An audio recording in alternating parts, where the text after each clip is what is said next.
All right, I'm going to be reading Chapter 3, First Foot on the Battlefield, Last Seat at the Dinner Table. And this is Dr. Green's book, Graveyard to Blooming Garden, Dr. J.R. Green. The recent history of the Fairfield County School District was well established prior to my arrival in 2012.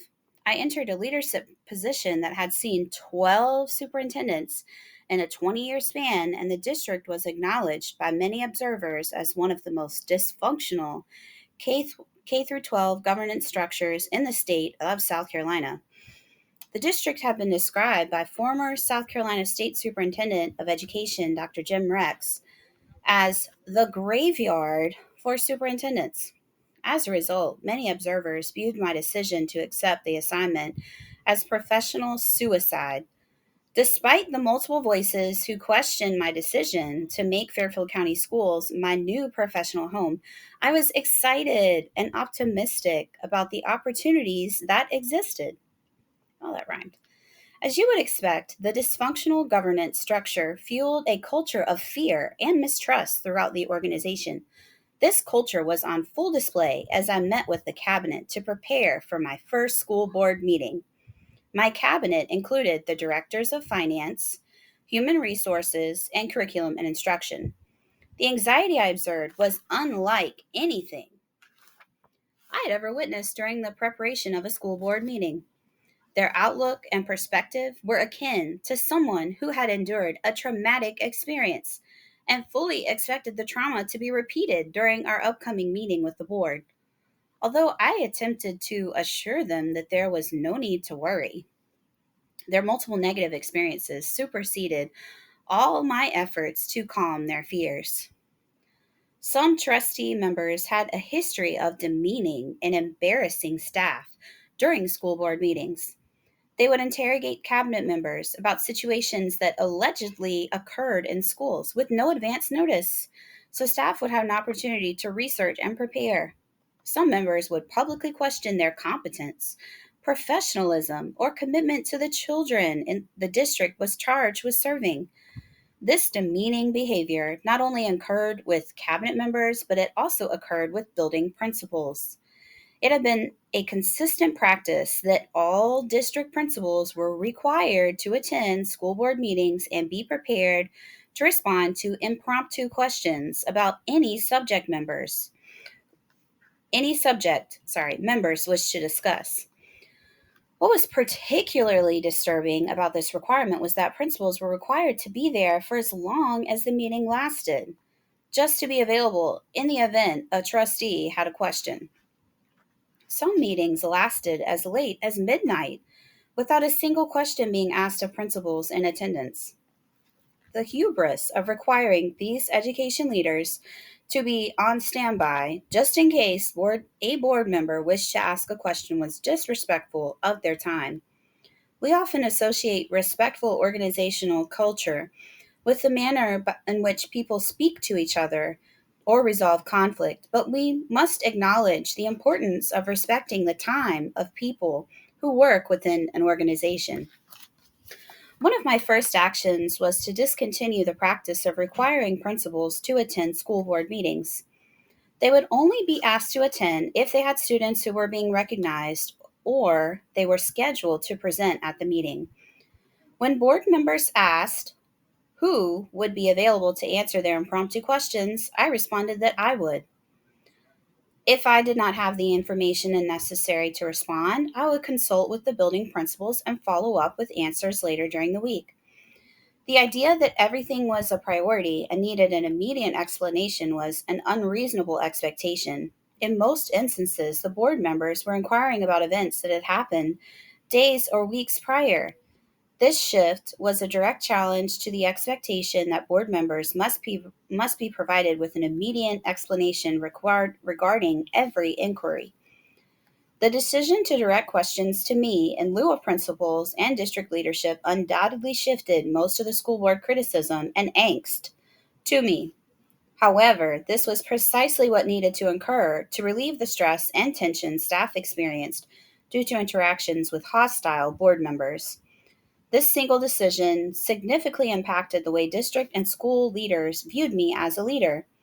If anyone were to be attacked publicly, it would be me. I had volunteered to accept all the ridicule and derision staff had become accustomed to enduring, and redirected that public criticism to the school board's only employee, me. This confirmed that I had their back and would not only join them in the foxhole, but also stand guard against the foxhole to protect them from hostile attacks. Public ridicule and embarrassment were not the only obstacles faced by district leadership. The never ending requests for investigations and reports kept staff in a state of paralysis. They were like hamsters on a treadmill, spending countless hours researching and fulfilling requests from individual board members. However, my tenure as superintendent in Fairfield County established a new precedence for how staff would respond to individual board member requests. Do board members have individual authority or collective authority? This will be the first of many consequential questions I would pose to board members. The answer would shape the way in which I engage with board members for years to come. As I said earlier, the district cabinet was made up of the Director of Human Resources, Finance, and Curriculum and Instruction. It was expected that each of these individuals would be present at school board meetings since they almost always had items to present. While I sensed anxiety from them relating to my first school board meeting, I was brimming with excitement to officially begin my new chapter with the Fairfield County School District. Would this board, known for devouring superintendents, provide me with the proverbial honeymoon period? I was not sure, but I was looking forward to launching my new professional journey. By the standards established by the board during that era, most observers would conclude that my first meeting as the Fairfield County School District Superintendent was relatively calm. I was extended a heartfelt welcome by a former teacher and community member during public comment. She shared that her church congregation and many others throughout the county were praying for my success. She even shared that she looked forward to celebrating my future accomplishments as the new superintendent a year from now. I took those remarks to suggest that she was not sure I would last a year. The issue that dominated the board's attention during this meeting revolved around a board member who accompanied students on an out of state trip that did not receive prior board approval. At that time, there was a policy that required the board to approve all out of state trips. Some members were insistent that the issue be discussed in open session, although there were issues involving student behavior that clearly needed to be discussed in executive session. It was my opinion that those advocating discussing the matter in open session were attempting to embarrass their colleague who was involved. Although the demeanor of some of the board members towards myself and other staff members could be described as demeaning and unpleasant, it was not the hostility that had been the norm and could not compare to what occurred during my second meeting. By the second meeting, the honeymoon was definitely over, and my meeting after the meeting should have signaled what was to come. After meeting one concluded, I had an extended conversation in the parking lot with a group of constituents that included two board members and two community members. One of the board members was the longest serving trustee on the board and had a reputation for devouring superintendents. The other trustee member was in her first term and, based on the dialogue during the earlier meeting, appeared to be aligned with her colleague who was present. One of the two community members had been a vocal opponent of a testing policy initiated by a previous superintendent and organized a protest at the district office in opposition of this policy. He was well known by all district staff members and had developed an image of us as a staunch critic of the school district. Although I did not know it at the time, he would later ask for the resignation of the board chair because of the Atlanta trip situation. I did not know the final individual present, but would later find out that he was a former basketball coach who disagreed with the decision to remove him from that position. As I reflect on this encounter, the primary purpose was to remind me who was in charge. One of the board members present reminded me that I was no more than the hired help. They let me know that superintendents did not stay long in Fairfield County, and one wrong decision could lead to my termination. I shared with them that I would not be afraid to make unpopular or untested decisions, and if something did not work, I would try something else. This dialogue lasted about an hour, and I made it known that I was more than comfortable having this conversation. As I have said countless times during my career, I am guided by faith, not fear. That rhymed. I would not be afraid to lead change in Fairfield County, and my focus would be on doing the job rather than keeping the job. This interaction caused me to reflect on a lesson I learned during my youth. I hate to admit it, but I learned this lesson from my uncles and older relatives during their frequent gambling sessions in a card game called Skins. For those of you who have attended these kinds of gambling events, you know the trash talking is prolific. One quote that I heard countless times was that scared money can't win. A fearless attitude was necessary to be a winning gambler, and willingly confronting potential loss was a part of winning.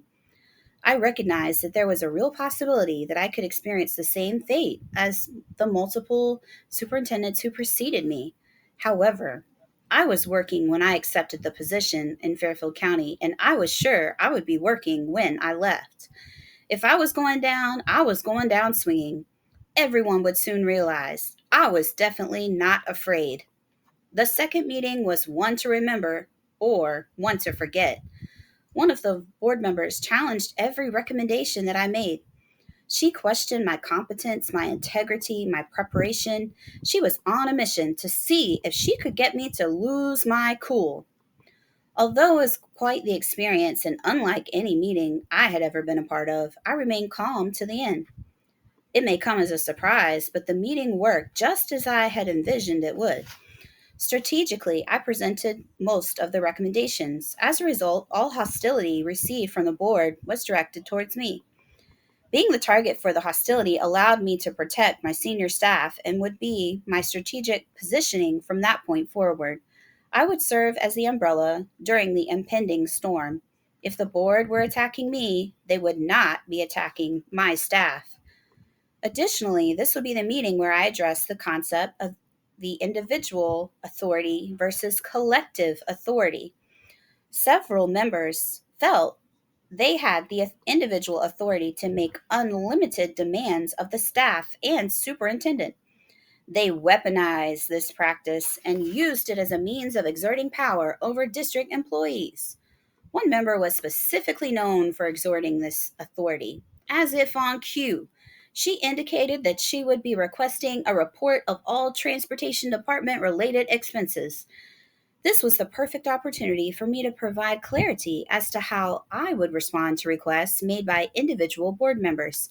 I shared that I would be more than willing to research and present any information requested by the board.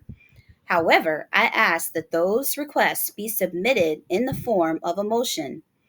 That way, it would be clear that the requests represented the will of the entire board, not of any individual board member. I would have no issue fulfilling minor requests. However, I asked that the board collectively instruct staff to fulfill requests that would require multiple hours of staff time. The member making the request appeared highly offended that I would make such an appeal. Suggested that she would simply submit a freedom of information request for all items she wanted individually, which was certainly within her rights.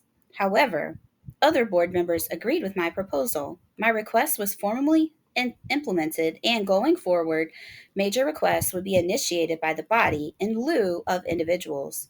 This was a monumental step towards ensuring the staff was not inundated with arbitrary requests that prevented them from effectively performing their routine duties.